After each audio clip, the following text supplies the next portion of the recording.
अस्सलाम वालेकुम। आज मैंने एज़ाथाइप्रिन को डिस्कस करना है और I will try to cover all the aspects of the azathioprine according to the MCQ के पॉइंट ऑफ व्यू से। तो एज़ाथाइप्रिन जो है ना वो प्रो ड्रग है और इनएक्टिव फॉर्म में होती है, ठीक है। जब वो हम और वो है क्या, उसके जो स्ट्रक्चर है उसमें एक इमिडाज़ोल रिंग होती है और मरकेप्टोप्यूरिन जो है ना मोइटीज़ उसके अंदर होती हैं, ये प्यूरिन का एनालॉग है।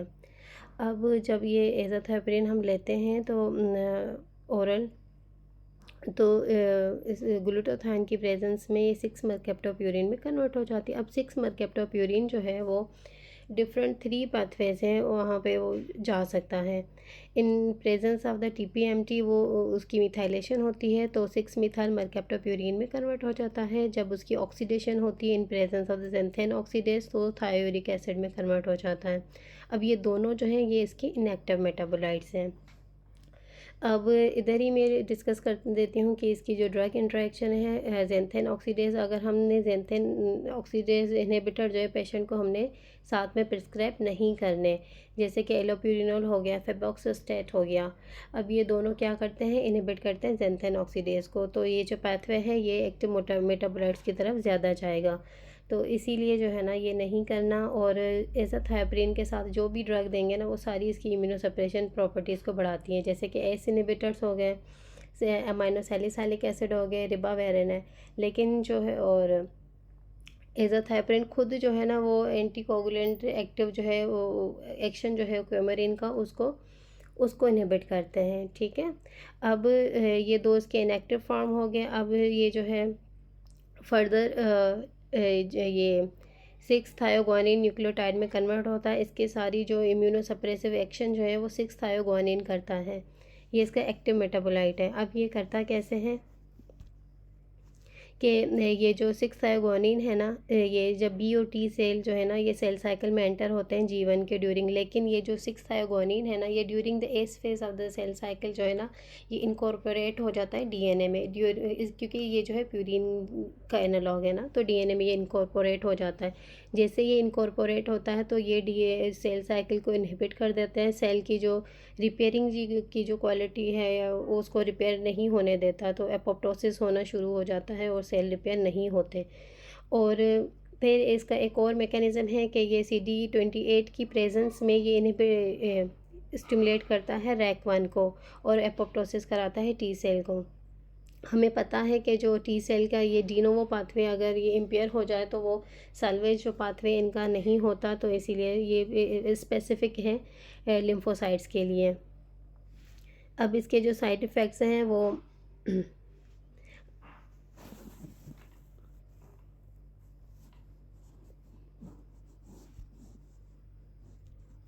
अब ये जो है ना इसको ये एमसीक्यू के लिए ये जो चीज़ें हम छोड़ देते हैं, लेकिन ये बहुत ही ज़्यादा ज़रूरी है कि हमने जैसे ही इसको ओरल लिया है तो ये हमारी प्लाज्मा पीक कंसंट्रेशन इसकी दिया है पेशेंट को, तो ये 1 to 2 आवर्स के जो है ना वो पीक प्लाज्मा कंसंट्रेशन है। इसकी हाफ लाइफ इसकी 3 to 5 आवर्स है, और लेकिन इसकी होती तो रैपिड एब्जॉर्प्शन है अदरवाइज़, लेकिन इसका जो इम्यूनो सप्रेसिव जो एक्शन है वो it will take long time, तो लेता है वो 6 to 12 वीक्स लेता है, ठीक है। तो इसीलिए एज़ाथाइप्रिन जो है ना किसी भी उसमें आप इंडक्शन के लिए यूज़ नहीं कर सकते।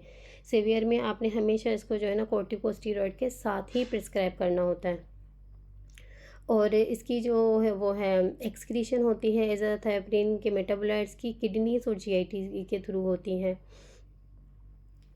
और अब ये जो है ना इसकी टीपी ये इसकी जो साइड इफ़ेक्ट्स हैं उसमें माइलोसप्रेशन है, और माइलोसप्रेशन जो है वो नॉर्मल टीपीएमटी की जो है अगर नॉर्मल हो तब भी हो सकता है, ठीक है ना। तो हमने इस चीज़ को जो है मॉनिटर करते रहना है। और जो ल्यूकोपीनिया है वो इसका most common haematological side effect है, ठीक है।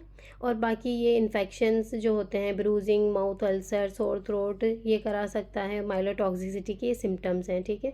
और इसमें जो लिम्फोमा और इसका मेसल कार्सिनोमा का रिस्क बढ़ता है, इन्फेक्शन की डिसेमिनेशन कराता है, हर्पीस सिम्प्लेक्स की कराता है, वेरिज़ोला जोस्टर वायरस और ह्यूमन पेपिलोमा वायरस के साथ इंक्रीज रिस्क होता है इसका। और जीआईटी, नोज़िया, वोमिटिंग, डायरिया। अब जो ये अगर ना हो रहे हैं जीआईटी साइड इफ़ेक्ट, तो हमने डोज़ को मिनिमाइज़ कर देना है, और या तो हमने पेशेंट को कहना है कि फूड के साथ इंटेक करें। और हेपेटिक जो इसकी वो है साइड इफ़ेक्ट है, nodular regenerative hyperplasia of the liver कराता है, और फिर पोर्टल हाइपरटेंशन कराता है।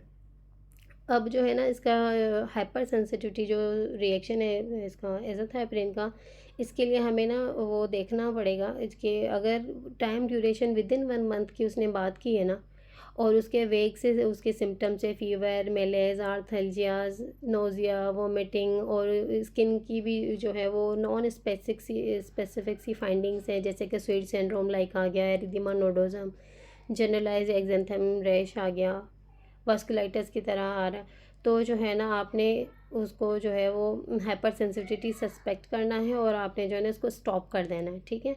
स्टॉप कर देना है, और हिस्टोपैथ पे आपको न्यूट्रोफिलिक इन्फिल्ट्रेट मिलेगा। आपने इसको स्टॉप कर देना है, रीचैलेंज नहीं करना, ठीक है। अब जो है ना इसको इसकी जो वो है टीपीएमटी लेवल जो है उसके अकॉर्डिंगली वो कर लेते हैं हम, कि अगर लेस देन 5 है तो कंट्राइंडिकेटेड है। अगर आपने डोज एडजस्टमेंट इसकी टीपीएमटी लेवल के हिसाब से करनी है, 5 to 13 है तो आपने 0.mg से स्टार्ट करना है, 13 to 19 है तो आपने 1.5, और 19 से अबव है तो आपने 2.5 करनी है। और लेकिन टीपीएमटी जो है ना 24 to 44 नॉर्मल होता है, ठीक है। और इसकी जो डोज है वो नॉर्मली 2 to 3 mg है। अब आपने जो है ना इसको मॉनिटर भी कैसे करना है, कि जैसे ही आपने दी है तो आपने वीकली मॉनिटर करना है फॉर 4 to 8 वीक्स। और इसमें जो है फिर अगर एक दफ़ा आपने डोज़ जब आप इंक्रीज़ कर रहे हैं तब भी आपने वीकली करना है फॉर 4 to 8 वीक्स। जब डोज एडजस्ट हो जाए ना तो फिर आपने जो है ना इसको 2 to 3 मंथली आपने करना है, ठीक है। इसमें एलएफटीज थोड़े से डीरेंज हो सकते हैं, वो बॉदरिंग नहीं है। इसमें मैक्रोसाइटोसिस हो सकता है, वो भी बॉदरिंग नहीं है।